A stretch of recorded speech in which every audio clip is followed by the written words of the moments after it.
नमस्कार दोस्तों, स्वागत आपके अपने YouTube चैनल आपके अपने परिवार जी के बच्चे ने सुभाष सर। काफ़ी समय बाद आपको क्लास मिल रही है, लाइव आ रहे हैं, इसके लिए हम माफ़ी चाहते हैं क्योंकि मैं खुद बीमार हो गया था काफ़ी दिनों से, ठीक है। और बिरजपाल सर के भी घर में एक ट्रेजिडी हो गई थी, इसलिए हम क्लास नहीं दे सके आप सब बच्चों को, इसके लिए हम माफ़ी चाहते हैं। और आप सब बच्चों को पता ही है मैं आपसे दूर नहीं रह सकता, क्लासें देना मेरा कर्तव्य है, पढ़ाना मेरा कर्तव्य है। आप सब बच्चे जानते हैं क्योंकि मेरा पैशन है पढ़ाना। और आज के बाद आपको लगातार क्या मिलेगी, कंटिन्यू क्लास मिलेगी डेली भी, ठीक है भी। और आज से हम हरियाणा जी के बच्चों के कमेंट भी आ रहे थे, सर हरियाणा जी के करवा दो। खासकर राजस्थान से बहरोड से भी एक कॉल आई थी आज जैसे, तो सर हमें हरियाणा जी के अच्छी करवा दो। तो आज से हम हरियाणा जी के एक सीरीज शुरू कर रहे हैं, यानी हरियाणा जीके के ऐसे क्वेश्चन लेके आऊँगा मैं आपके सामने जो बार बार आपके क्वेश्चन पूछे जाते हैं HSSC के द्वारा।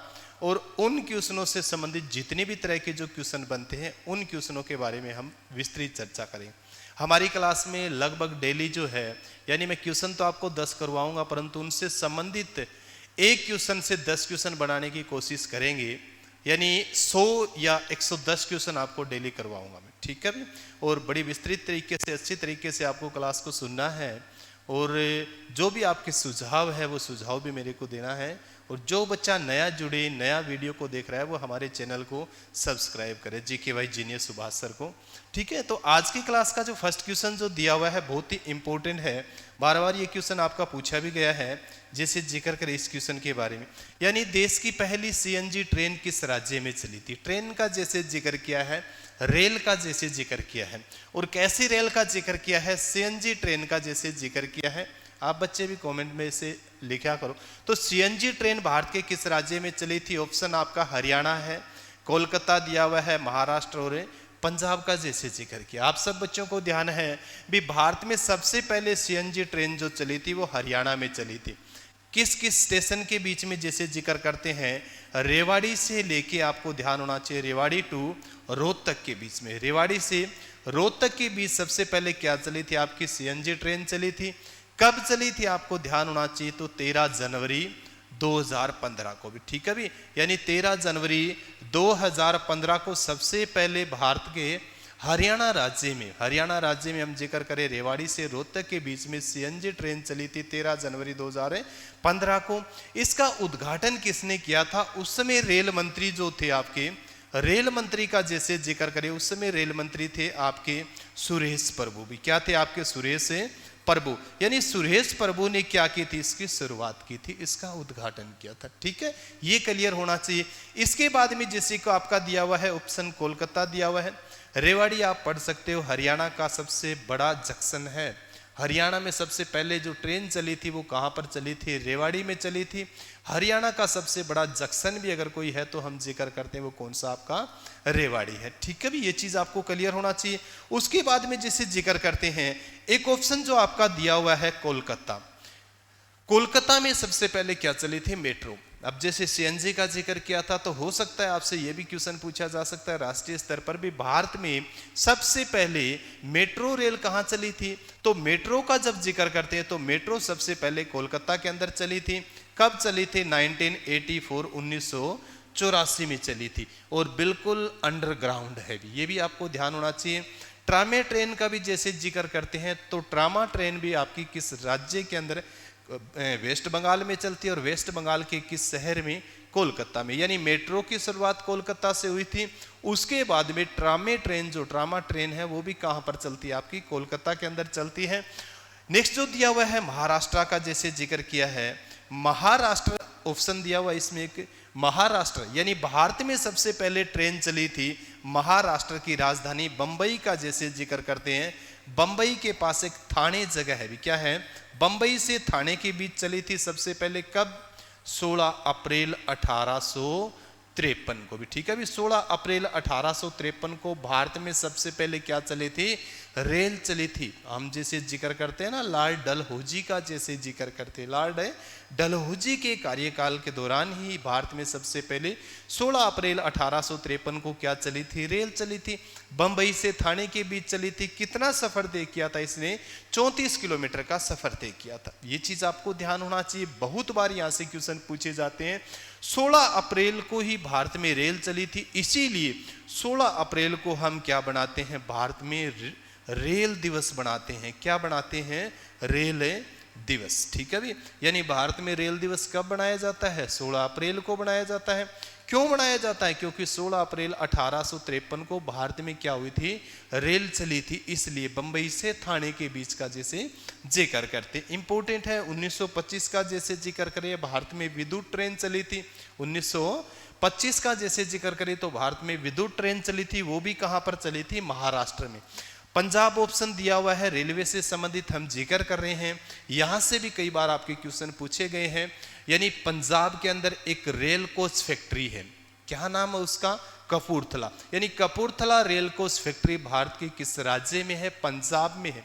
किस राज्य में है, पंजाब में। क्या बनते हैं वहां पर, रेल के डिब्बे बनते हैं। क्या बनते हैं, रेल के डिब्बे। मैंने कई बार आपको बताया है, यानी भारत में रेल के डिब्बे या तो पेरम्बूर तमिलनाडु का जैसे जिक्र करते हैं जहां पर राजीव गांधी की हत्या की गई थी, या फिर हम जिक्र करते हैं कपूरथला पंजाब का जिक्र करते हैं। ठीक है, तो ये आपका फर्स्ट क्वेश्चन था, बहुत इंपॉर्टेंट था। जितने भी जो इंपॉर्टेंट क्वेश्चन बनते थे उन क्वेश्चनों को भी हमने क्या किया है, जिक्र किया है। नेक्स्ट जो क्वेश्चन आपका आया हुआ है, प्रसिद्ध कवि सूरदास का जैसे जिक्र किया है, बहुत इंपॉर्टेंट है, जैसे जिक्र करते हैं। बार बार इनसे संबंधित क्वेश्चन पूछे भी गए हैं। यानी सूरदास जी है, सूरदास का प्रसिद्ध कवि सूरदास का जन्म हरियाणा के किस जिले में हुआ था। जिले का जैसे जिक्र करते हैं तो फरीदाबाद।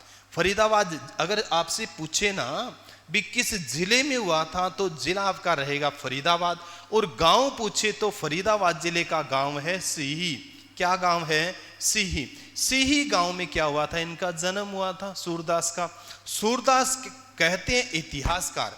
अब देखो सीही गांव का जब हम जिक्र करते हैं, इतिहासकार है, कुछ मथुरा के पास कुछ एक स्थान बताते हैं, कुछ इतिहासकार कहते हैं, जबकि सर्वसम्मत जो सबसे ज्यादा है वो किस गांव के ऊपर है, सी गांव में। यानी सी गांव में सूरदास का क्या हुआ था, जन्म हुआ था। किस जिले के अंतर्गत आता है आपका, फरीदाबाद जिले के अंतर्गत आता है। ध्यान होना चाहिए इनकी रचनाओं के बारे में, आपको ध्यान होना चाहिए। जैसे सूर सागर का हम जिक्र करते हैं, सूर सागर है, सूर सरावली है, जैसे सूर सारावली का जैसे जिक्र करते हैं, सूर सारावली है। इसके बाद में यानी कई इसकी रचनाएं हैं। कुछ विद्वान ऐसे कहते हैं भी ये क्या थे, जन्मांध अंधे थे भी। क्या थे, जन्मांध अंधे थे। सूरदास जी के गुरु जी जो थे बल्बाचार्य का जैसे जिक्र करते हैं, बल्बाचार्य। यानी बल्बाचार्य क्या थे, इनके गुरु थे। ये चीज भी आपको क्लियर होना चाहिए, बहुत इंपॉर्टेंट है। जैसे जिक्र करें इस चीज के बारे में, बल्बाचार्य जो थे इनके गुरु थे।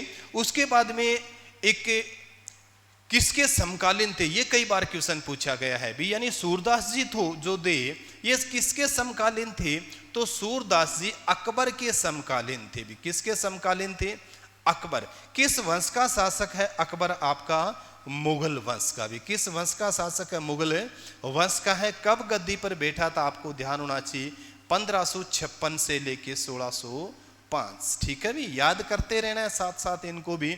हम जिक्र कर रहे थे सूरदास का, कई बार ये क्वेश्चन पूछा गया है भी सूरदास किसके समकालीन थे, तो सूरदास आपके अकबर के समकालीन थे। अकबर मुगल वंश का एक बड़े प्रतापी राजा के रूप में जाने जाते हैं, जो 1556 से लेकर 1605 तक गद्दी पर बैठते हैं। 1605 में इनकी मृत्यु हो जाती है, और 1605 में कहाँ दफना दिया जाता है अकबर को, सिकंदरा में। इसके अलावा हम जिक्र करें सूरदास, तो सूरदास की मृत्यु हुई थी 1584 में भी। कब मृत्यु हुई थी इसकी, मृत्यु 1584। तो आपको सूरदास के बारे में भी जानकारी होनी चाहिए, अकबर के बारे में भी कुछ जानकारी। अकबर से संबंधित कोई और क्वेश्चन आएगा हमारे हरियाणा में जीके के अंतर्गत, तब मैं इसके बारे में विस्तृत चर्चा भी करूंगा। तो ये चीज आपको पढ़ना है। इसके अलावा सूर सम्मान भी दिया जाता है हरियाणा के अंदर। पुरस्कार से संबंधित कोई क्वेश्चन आएगा तब मैं विस्तृत आपको इस चीज के बारे में बताऊंगा।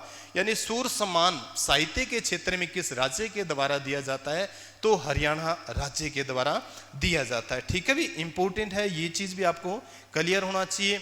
इसके अलावा एक साहित्य लहरी भी इनकी पुस्तक है भी, साहित्य लहरी। यानी सूर सागर है, सूरसावली है, और साहित्य लहरी जो पुस्तकें हैं वो किसकी, आपकी सूरदास जी की भी। ठीक है भी, इंपॉर्टेंट है। ये आपका क्वेश्चन क्लियर हुआ। नेक्स्ट जो क्वेश्चन आपका आ रहा है, जिक्र करते हैं। नेक्स्ट जो क्वेश्चन है आपका, जिक्र करोगे इसके, यानी 2011 की जनगणना के अनुसार हरियाणा की जनगणना कितनी है। इंपॉर्टेंट क्वेश्चन है, बार बार यहां से क्वेश्चन पूछे जाते हैं। 2011 की जनगणना के अनुसार हरियाणा की जनगणना कितनी है। ऑप्शन दिए हुए हैं, 2.53 करोड़ है, 121 करोड़ है, 19.9 करोड़ है, या फिर 6.10 लाख जनसंख्या है हरियाणा की। तो हरियाणा की जनसंख्या याद रहना, देखना है, सबसे पहले 2011 की जनगणना का जिक्र कर रहा है। अभी 2021 की जनगणना हो रही है। कोविड-19 यानी एक वैश्विक जो बीमारी है, उस बीमारी के कारण कुछ लेट है आपकी 2021 की जनगणना, क्योंकि जनगणना जो होती है हर 10 साल बाद होती है। आते हैं अपने क्वेश्चन के ऊपर। जनगणना के अनुसार हरियाणा की जनसंख्या पूछा है कितनी, तो हरियाणा की जनसंख्या है 2,53,00,000, यानी 2,53,00,000 हरियाणा की क्या है, जनसंख्या है। किसके अनुसार, 2011 के अनुसार। वर्तमान समय में 2021 के आंकड़े आएंगे, 21 के आंकड़े भी हम पढ़ेंगे विस्तृत रूप से, परंतु आज तक हम जो पढ़ रहे हैं वो 2011 के आंकड़े। मैंने हमेशा आपको बार बार कहा इसके बारे में, हमें 2021 पढ़ेंगे तब भी 2011 को याद रखना है। आज हम 2011 पढ़ रहे हैं तो 2001 को भी साथ साथ याद रख रहे हैं, ठीक है भी। 2001 में हरियाणा की जनसंख्या 2,10,00,000 थी, जो बढ़कर 2011 में 2,53,00,000 हो गई है, ठीक है। ये चीज आप पढ़ोगे। इसके बाद में 121 करोड़ जो मैंने ऑप्शन जो दिया हुआ है, ये भारत की जनसंख्या है 2011 के अनुसार, ठीक है भी। यानी भारत विश्व का दूसरा सबसे बड़ा जनसंख्या वाला देश है। पहला कौन सा है आपका, चीन है। मैंने कई बार आपको बताया है, भूगोल करवाया है जैसे बच्चों को आपको। तो भारत का जब हम जिक्र करते हैं, या खासकर एशिया महाद्वीप का जिक्र करते हैं, एशिया महाद्वीप विश्व का 30% क्षेत्रफल रखता है, परंतु जनसंख्या 60% रखता है। क्यों? क्योंकि एशिया महाद्वीप में विश्व की सर्वाधिक जनसंख्या वाले देश है, जिसमें से भारत और चीन है। ये चीज आप क्लियर करोगे। उसके बाद में 19.9 करोड़ जनसंख्या जैसे लिखी हुई है, तो 19.9 करोड़ आपकी यूपी उत्तर प्रदेश की है, और 6.10 लाख जनसंख्या आपकी किस राज्य की है, ये सिक्किम की है। अभी किसकी, आपकी सिक्किम, ठीक है भी। यानी आपसे पूछे भारत में सर्वाधिक जनसंख्या वाला राज्य कौन सा है, तो उत्तर प्रदेश है, लगभग 20 करोड़ यहाँ की जनसंख्या है। और सबसे कम जनसंख्या वाला अगर राज्य आपसे पूछे तो कौन सा है, सिक्किम है, जिसकी जनसंख्या कितनी है, लगभग 6.10 लाख, ठीक है। यानी 6,10,000 यहाँ की क्या है, जनसंख्या है। ये चीज आपको पढ़ना है। अब जनगणना का जैसे जिक्र किया है, याद होना चाहिए भी, जनगणना है ये केंद्रीय सूची का विषय है, ठीक है भी। आपको ध्यान होना चाहिए, जैसे हम पॉलिटी साइंस में जब हम पढ़ते हैं, यानी 3 तरह की सूचियां होती है, राज्य सूची है, केंद्रीय सूची और समवर्ती सूची है। तो केंद्रीय सूची का विषय है आपकी जनसंख्या का, जैसे जनगणना का जिक्र करते हैं। हर 10 साल बाद क्या होती है, 10 वर्ष बाद क्या होती है, जनगणना होती है। बार बार यहां से क्वेश्चन पूछे जाते हैं। भारत में सबसे पहले जनगणना हुई थी 1872 में, लॉर्ड मेयो के काल में। किसके काल में, लॉर्ड मेयो के काल में हुई थी। फिर 1881 में हुई थी लॉर्ड, जैसे जिक्र करते हैं रिपन के समय में। किसके समय में, लॉर्ड रिपन के समय में, ठीक है भी। अब 2011 की जो जनगणना है आपकी, मैंने कई बार इसके बारे में आपको बताया, 1872 की जनगणना के अकॉर्डिंग हम देखें, 2011 की जो जनगणना है वो आपकी 15वीं है। अगर 1881 के अकॉर्डिंग हम देखें तो आपकी कौन सी जनगणना है, ये आपकी 14वीं जनगणना, ठीक है भी। यानी इसके अकॉर्डिंग भारत की जनगणना 2011 वाली कौन सी है, 15वीं है। इसके अकॉर्डिंग अगर हम जिक्र करें तो 14वीं है। आजाद भारत की हम जिक्र करें तो आजाद भारत की जैसे जिक्र करें तो कौन सी है, 7वीं है भी, ठीक है भी। परंतु यहां हम जिक्र कर रहे हैं हरियाणा का। किसका जिक्र कर रहे हैं, हरियाणा का। तो हरियाणा की 2011 की जनगणना है, ये 5वीं जनगणना है। क्या है आपकी, 5वीं जनगणना है, ठीक है भी। क्योंकि हरियाणा में सबसे पहले 1971, 1981, 1991, फिर 2001 और फिर 2011 में जनगणना हुई है। तो 2011 की जनगणना जो हरियाणा की जनगणना है वो कौन सी, आपकी 5वीं जनगणना। भारत की याद होना चाहिए आपको, आजादी के बाद 7वीं है। हरियाणा का जिक्र करें तो हरियाणा बनने के बाद, क्योंकि 1 नवंबर 1966 को हरियाणा बना था और पहली जो जनगणना हुई थी वो कब हुई थी, 1971 में हुई थी। और 1971 में जब हरियाणा में जनगणना हुई थी उस समय कितने जिले थे आपके, 7 जिले थे। कितने जिले थे, 7, क्योंकि 1972 में जाके आपके फरीदाबाद और सोनीपत जिले बने हैं। तो ये चीज आपको क्लियर करना है। नेक्स्ट जो क्वेश्चन आपका दिया हुआ है, नेक्स्ट क्वेश्चन बहुत इंपॉर्टेंट है आपका, जिसे जिक्र करें, यानी हरियाणा के किस जिले में कलेसर राष्ट्रीय उद्यान है। कलेसर का जैसे जिक्र किया है, बार बार ये क्वेश्चन आपका पूछा भी जा रहा है। कलेसर राष्ट्रीय उद्यान हरियाणा के किस जिले में है। गुरुग्राम दिया हुआ है, ऑप्शन है, यमुनानगर आपका ऑप्शन है, पंचकुला और रोहतक है। तो आपको ध्यान होना चाहिए कलेसर राष्ट्रीय उद्यान जो है ये यमुनानगर जिले में है। किस जिले में, आपके यमुनानगर जिले में है। आपको ध्यान हो 2003 में इसको राष्ट्रीय दर्जा दिया गया था। अभी क्या दिया गया था, 2003 में इसको राष्ट्रीयता का दर्जा दिया गया था। ठीक है, किसको, कलेसर राष्ट्रीय उद्यान। हरियाणा का जब हम जिक्र करते हैं तो हरियाणा में 2 राष्ट्रीय उद्यान है। हरियाणा में कितने राष्ट्रीय उद्यान हैं, 2 राष्ट्रीय उद्यान है। एक तो आपका कलेसर है जो यमुनानगर जिले में है, और दूसरा हम जिक्र करें तो सुल्तानपुर पक्षी विहार है जो आपका गुरुग्राम जिले में। ठीक है भी, सुल्तानपुर पक्षी विहार है, उसको आपको ध्यान हो डॉक्टर सलीम अली अभ्यारण्य के रूप में, यानी राष्ट्रीय उद्यान के रूप में भी उसको जाना जाता है। जिक्र करेंगे इस चीज के बारे में। यमुनानगर में जो आपका कलेसर है किसके लिए फेमस है, कलेसर का जैसे जिक्र करते हैं। कलेसर आप पढ़ सकते हो, इसके लिए एक तो पढ़ोगे भौंकने वाले हिरण भी, यानी भौंकने वाले हिरण कहाँ पर पाए जाते हैं, तो भौंकने वाले हिरण जो आपके पाए जाते हैं कलेसर का जैसे जिक्र करोगे।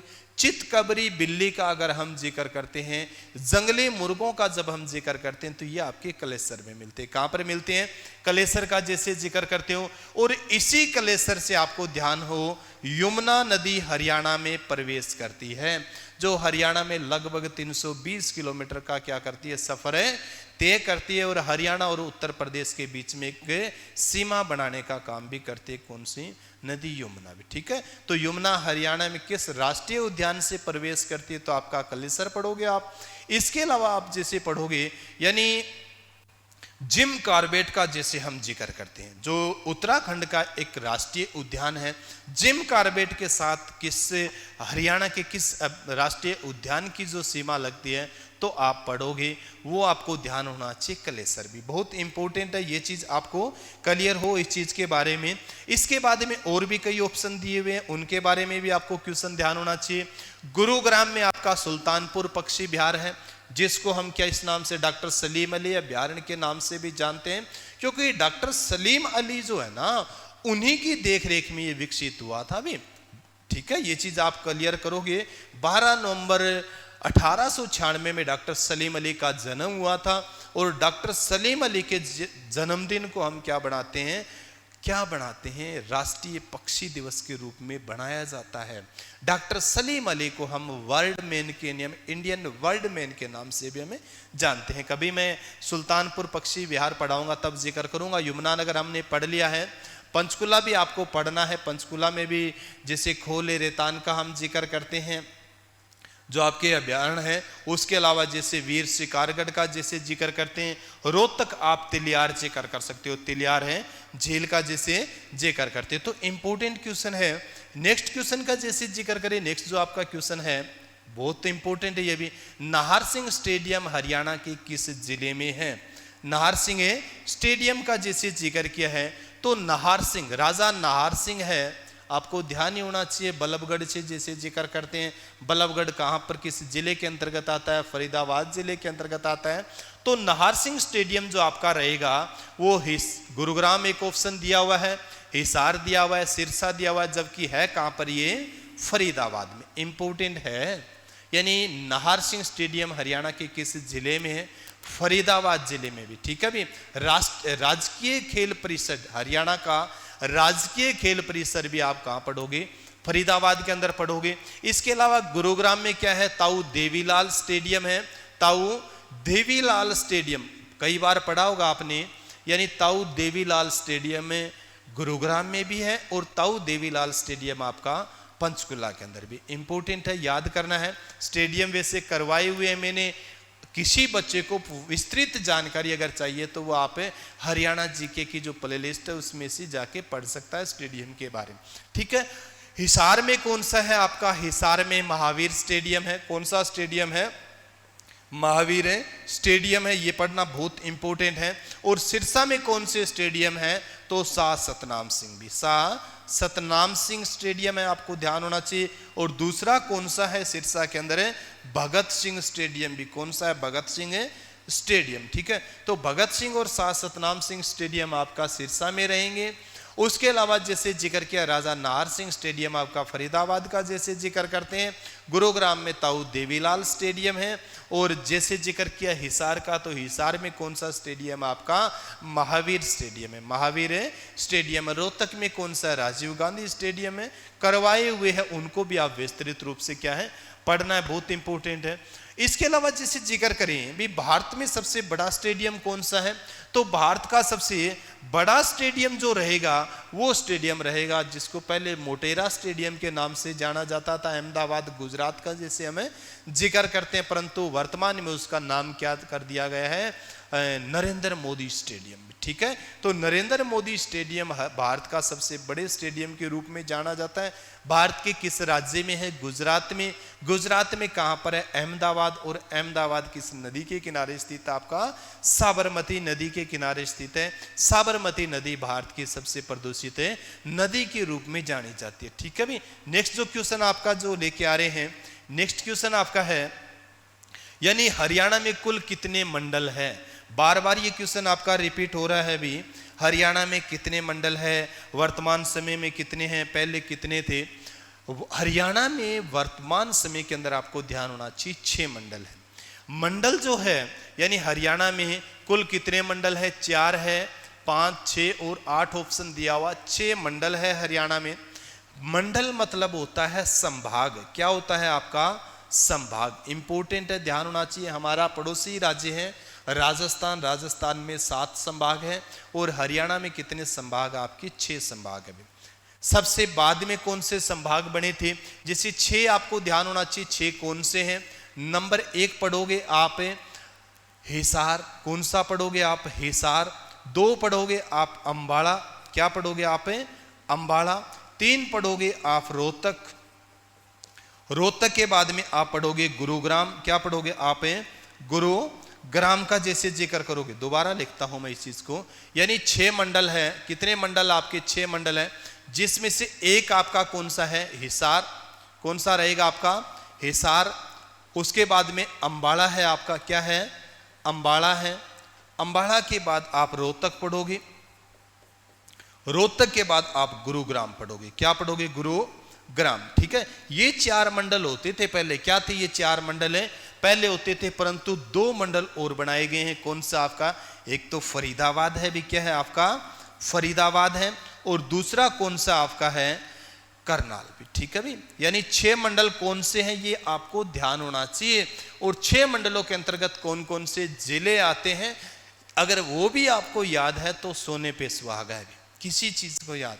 और मैंने आपको हमेशा कहा है, जिस बच्चे ने हरियाणा के मंडल याद कर लिए और मंडलों के अंतर्गत हरियाणा के जिले याद कर लिए, उसने हरियाणा के लगभग 50% जीके क्या कर ली? याद कर ली, ठीक है भी।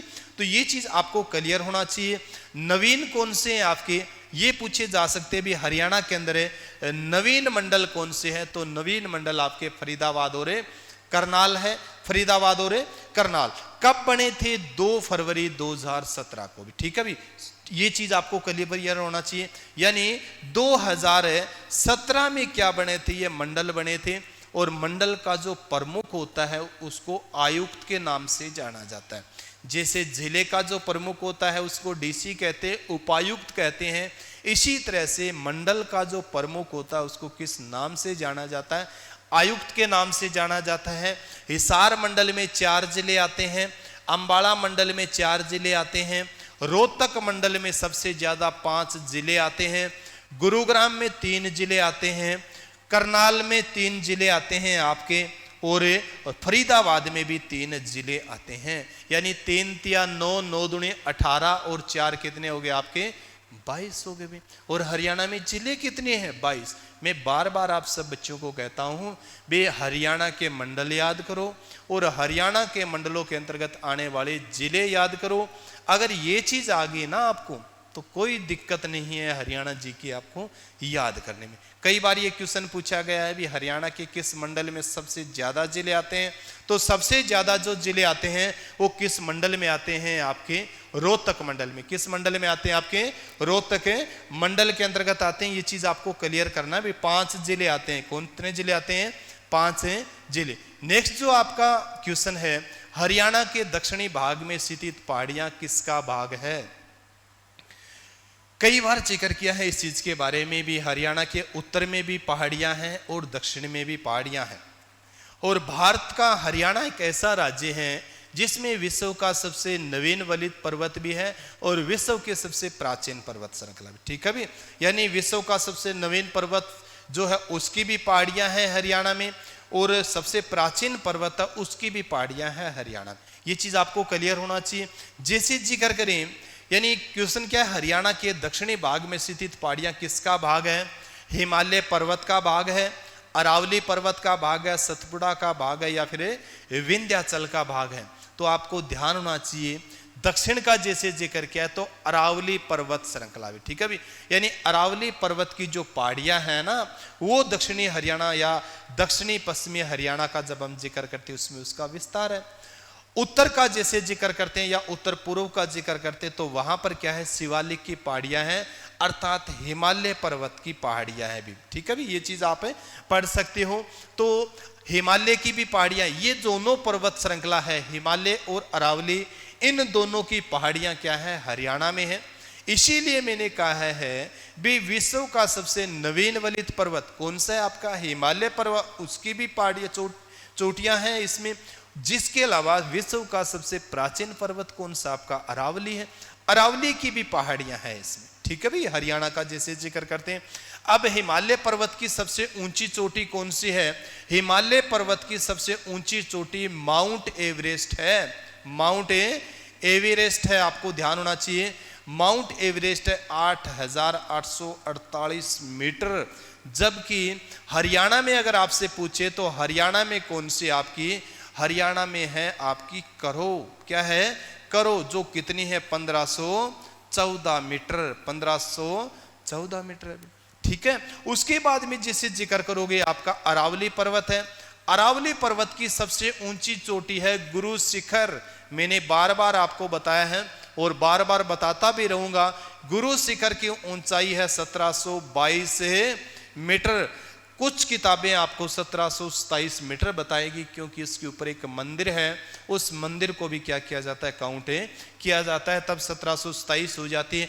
हरियाणा में कौन सी है सबसे ऊंची चोटी? कुलताजपुर। क्या है? कुलताजपुर, जिसकी ऊंचाई कितनी है? 652 मीटर है। ढोसी की पहाड़ी जो हम पढ़ते हैं महेंद्रगढ़, वहीं पर स्थित है भी आपकी कुलताजपुर भी। ठीक है भी, तो ये चीज भी आपको क्लियर होना चाहिए। मैंने आपको कहा है भी एक क्वेश्चन से आप कई क्वेश्चन बनाने की कोशिश करना। जैसे मैं आपको पढ़ा रहा हूँ, कोशिश कर रहा हूँ आपको, इसी तरीके से आप सब बच्चों को भी बनाना है। हम 10 क्वेश्चन पढ़ने की कोशिश करेंगे, 10 में से आपको लगभग 150 क्वेश्चन बनाने की मादा होनी चाहिए भी। उसके अलावा सतपुड़ा है, विंध्याचल है। सतपुड़ा और विंध्याचल पर्वत श्रृंखलाएं भारत के मध्य प्रदेश राज्य में, और सतपुड़ा और विंध्याचल पर्वत श्रृंखला से ही क्या निकलती है? आपके नर्मदा और ताप्ती नदियां निकलती हैं, जो भरस घाटियों से बहते हुए किसमें प्रवेश करती है? अरब सागर में प्रवेश करती है नर्मदा और ताप्ती, और क्या नहीं बनाती? डेल्टा नहीं बनाती। क्या नहीं बनाती? आपकी डेल्टा नहीं बनाती। तो ये चीज आपको क्लियर करना है, याद करना है। नेक्स्ट जैसे क्वेश्चन आपका दिया हुआ है, हरियाणा में राष्ट्रीय रक्षा विश्वविद्यालय कहां पर है? राष्ट्रीय रक्षा विश्वविद्यालय का जैसे जिक्र किया तो हरियाणा में राष्ट्रीय रक्षा विश्वविद्यालय जो दिया है कहां पर है? ऑप्शन है आपके गुरुग्राम है, उसके बाद में झज्जर है, सोनीपत और पलवल का जैसे जिक्र किया है। तो आपको सबसे पहले तो राष्ट्रीय रक्षा विश्वविद्यालय है, केंद्र सरकार का जैसे जिक्र करते हैं, डिफेंस जो मंत्रालय है ना, केंद्र सरकार का जैसे जिक्र करते हैं। भारतीय सेना किसके अंतर्गत काम करती है? रक्षा मंत्रालय के अंतर्गत काम करती है। इसके अलावा जितने भी अर्धसैनिक बल है, चाहे हम सीआरपीएफ का जिक्र करें, चाहे बीएसएफ का जिक्र करें, चाहे आईटीबीपी का जिक्र करें, असम राइफल का जिक्र करें, ये किसके अंतर्गत काम करते हैं? आपके गृह मंत्रालय के अंदर। मैंने बार बार आपको बताता ही रहता हूँ इस चीज के बारे में भी, रक्षा मंत्रालय क्या है, गृह मंत्रालय क्या है, बार बार बताया, फिर भी कभी बताएंगे इसके बारे में। तो रक्षा विश्वविद्यालय आपका गुरुग्राम जिले में है। भी गुरुग्राम जिले का एक गांव है बिनोला। कौन सा गांव है? बिनोला है। वहां पर आपका क्या है, ध्यान होना चाहिए, राष्ट्रीय रक्षा विश्वविद्यालय है। राष्ट्रीय रक्षा विश्वविद्यालय हरियाणा का पहला गांव है जिस गांव में पूर्ण रूप से क्या लगी थी? सीएफएल कॉम्पैक्ट फोरेंसिक लैंप लगी थी। वो गांव कौन सा था? आपका बिनोला गांव है। किस जिले के अंतर्गत आता है? गुरुग्राम।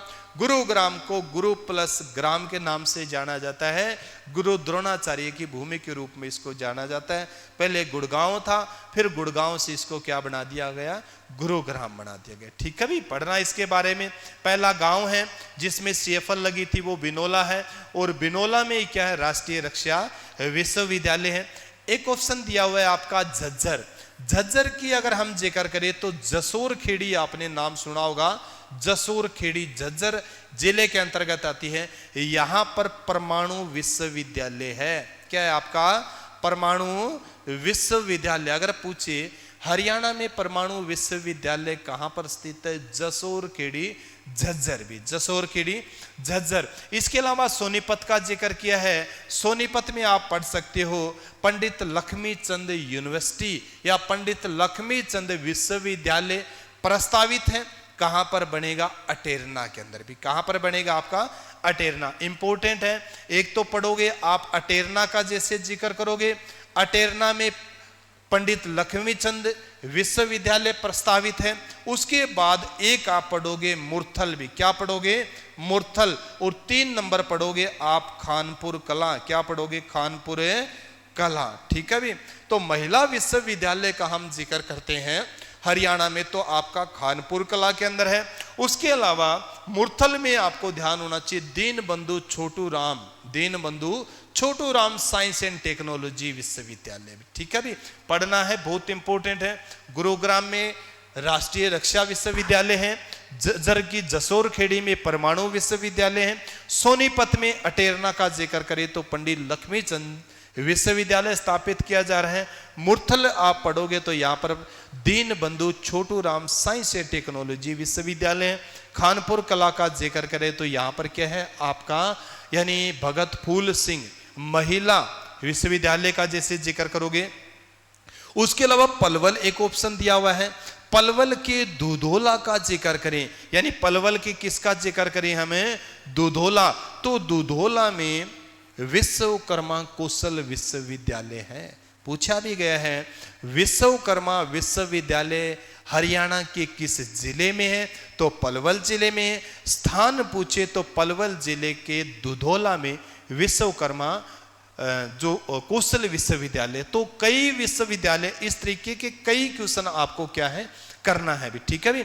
नेक्स्ट जो क्वेश्चन आपका दिया हुआ है, नेक्स्ट क्वेश्चन भी बहुत इंपॉर्टेंट है। हरियाणा का 22वां जिला कौन सा बना था? भी कई बार क्वेश्चन पूछा भी गया था भी 22वां जो जिला बना था वो कौन सा? पलवल, चरखी दादरी, रोहतक और नूह का जैसे जिक्र किया है। भी सबसे अंतिम आपको ध्यान है हरियाणा 1 नवंबर 1966 को अलग हुआ था। उसमें हरियाणा में 7 जिले थे। कितने जिले थे? 7 जिले थे, जो बढ़कर वर्तमान में कितने हो गए हैं? वर्तमान समय में 22 हो गए हैं। भी कितने हो गए आपके? 22 हो गए हैं। तो 22वां जो बना था आपका कौन सा है? वो चरखी दादरी। कौन सा बना था आपका? चरखी दादरी बना था। कब बना था? आपको ध्यान होना चाहिए 1 दिसंबर 2016 का जिक्र करोगे भी। ठीक है भी, यानी कब बना था ये? 1 दिसंबर 2016 को एक जिले के रूप में अस्तित्व में आया था। किससे अलग हुआ था ये? भिवानी से। भी हम पढ़ते थे 1 दिसंबर 2016 से पहले भी हरियाणा के अंदर सबसे ज्यादा क्षेत्रफल वाला जिला कौन सा है? भिवानी। भिवानी से एक अलग जिला बन गया चरखी दादरी। अब हरियाणा का सबसे ज्यादा क्षेत्रफल वाला जिला कौन सा है? सिरसा भी। 4277 वर्ग किलोमीटर उसका क्या है? क्षेत्रफल है, याद करना है। उसके बाद में याद करना है चरखी दादरी है 22वां जिला, जो अंतिम जिला जो बना था आपका पलवल जो बना था, आपको ध्यान होना चाहिए पलवल 2008 में भी, यानी 2008 में एक जिले के रूप में अस्तित्व में आया था पलवल। किससे अलग हुआ था पलवल? फरीदाबाद से अलग हुआ था भी। किससे अलग हुआ था? फरीदाबाद से अलग हुआ था। उसके बाद में फिर आपका जिक्र करोगे नू, ये 2005 में एक जिले के रूप में अस्तित्व में आया था भी।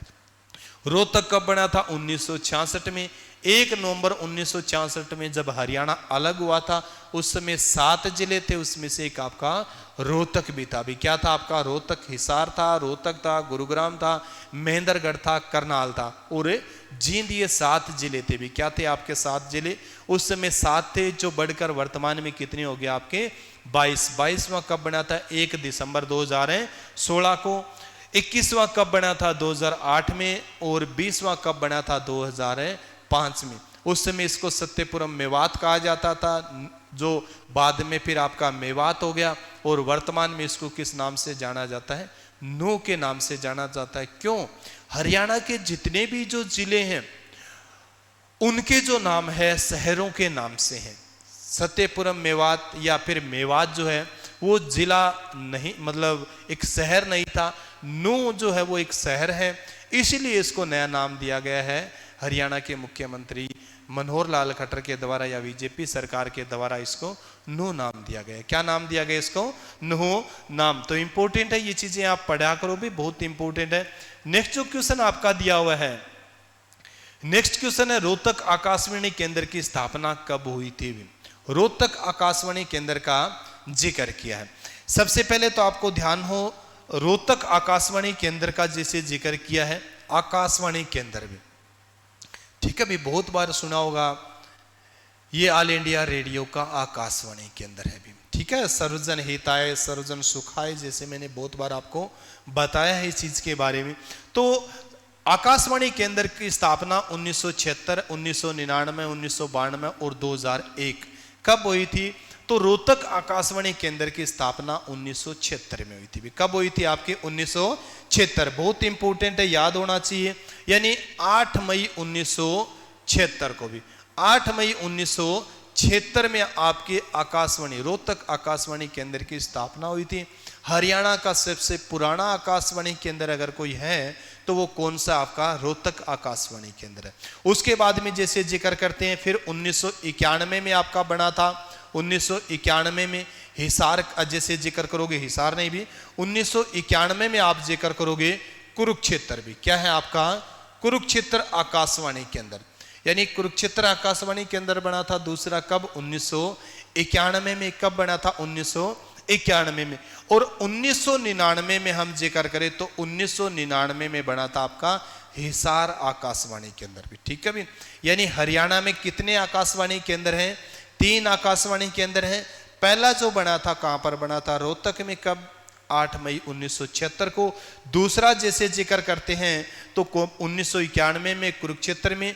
पूरी डेट याद करोगे तो 24 जून भी, 24 जून याद करोगे, 24 जून 1991 में कुरुक्षेत्र का जैसे आप जिक्र करोगे। और तीसरा जो बना था आपका कहां पर बना था? ये हिसार में। हिसार में जिक्र करोगे इस चीज के बारे में तो बहुत इंपॉर्टेंट है, यानी 24 जनवरी का जैसे जिक्र करोगे, ठीक है भी। 24 जनवरी 1999 में हिसार में स्थापित किया गया। 24 नहीं भी, 26 जनवरी। क्या लिखोगे आप? 26 जनवरी, ठीक है भी। अब ये तो 3 आकाशवाणी केंद्र है हरियाणा के अंदर। रोहतक है 1976 में, कुरुक्षेत्र 1991 में और हिसार आपका 1999 में। उसके अलावा हरियाणा में एक क्या है? दूरदर्शन केंद्र भी है भी। क्या है? दूरदर्शन केंद्र है। तो दूरदर्शन केंद्र जो है आपका हिसार में है, ठीक है भी, हिसार में। 1 नवंबर 2002 का क्या किया गया था? इसका उद्घाटन किया गया था। किसके द्वारा? उसमें उस समय सूचना व प्रसारण मंत्री थी सुषमा स्वराज। सुषमा स्वराज के द्वारा इसका क्या किया गया था? उद्घाटन किया गया था। यानी 1 नवंबर 2002 को हरियाणा को किसकी सौगात दी गई थी? दूरदर्शन केंद्र की सौगात दी गई थी, किसके द्वारा? तो आपको ध्यान होना चाहिए, सुषमा स्वराज के द्वारा इसका उद्घाटन किया था। हरियाणा के किस जिले में है? तो आप पढ़ोगे हिसार जिले में, यानी हिसार में ये आपका स्थित है। बहुत इंपॉर्टेंट है। भारत में मैंने कई बार आपको बताया है, भारत में ऑल इंडिया रेडियो यानी आकाशवाणी की स्थापना 1936 to 1936 में हुई थी। दूरदर्शन का अगर हम जिक्र करें तो दूरदर्शन की शुरुआत हुई थी 1959 में। ठीक है भाई, ये चीज आप क्लियर किया करो, बहुत इंपॉर्टेंट है। नेक्स्ट जो क्वेश्चन आपका दिया हुआ है, यानी इतने ही क्वेश्चन थे आपके, 10 क्वेश्चन जो थे, और 10 से मैंने बहुत से क्वेश्चन बनाने की क्या की है, कोशिश की है। आप सब बच्चे भी अच्छा प्यार देंगे, अच्छा प्रेम देंगे, इसको ज्यादा से ज्यादा देखो। ज्ञान जो है, मैं हमेशा बार बार आपसे बच्चों को कहता हूं भी, ज्ञान जितना बांटोगे ना उतना ही बढ़ेगा भी। जितना आप ज्यादा बांटने की कोशिश करोगे उतना ही बढ़ेगा। तो आज के आपके 10 क्वेश्चन पूरे भी हैं। 10 क्वेश्चन के मैंने तो 100 से ज्यादा क्वेश्चन आपको बना के दिए हैं। आप बच्चे कैसे याद करते हैं वो आप पे डिपेंड करता है। इसी के साथ सभी बच्चों को जय हिंद, जय भारत।